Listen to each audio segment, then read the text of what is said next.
High-level trade talks between China and the U.S. are picking back up this week in Beijing. Our Kayla Tausche in Washington with the latest. Morning, Kayla.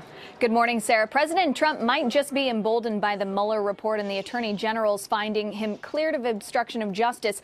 But other federal investigations still loom, and the timeline for those decisions is unclear. But the timeline for these trade talks is more clear. The U.S. hopes for a deal in principle within the next 2 weeks. The top U.S. trade officials heading to Beijing for a one-day negotiation overnight on Thursday. And then China's Vice Premier Liu He will return to Washington on April 3rd.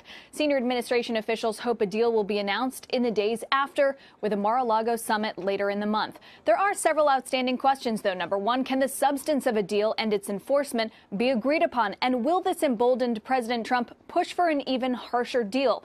Number two, is the U.S. willing to remove all tariffs to get Beijing on board? Chinese officials say that that is what they want and that they're willing to remove some pre-existing tariffs as a sign of good faith. Number three, how much more urgency does a global slowdown create in this situation? And number four, how will cybersecurity be treated in a potential deal? The Mueller report lays bare that Russia wanted to influence the election and tried, and intelligence chiefs here in the U.S. say China could join that effort in 2020.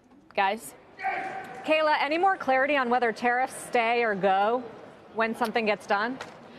Still unclear. The U.S. side is holding its cards very close to the vest here. Ambassador Lighthizer, the top U.S. trade official, has said only that that is what China wants. There has been some signaling that perhaps that tranche of tariffs on $200 billion in Chinese imports, that 10% level of tariffs, could go if that $50 billion 25% tranche stays in place.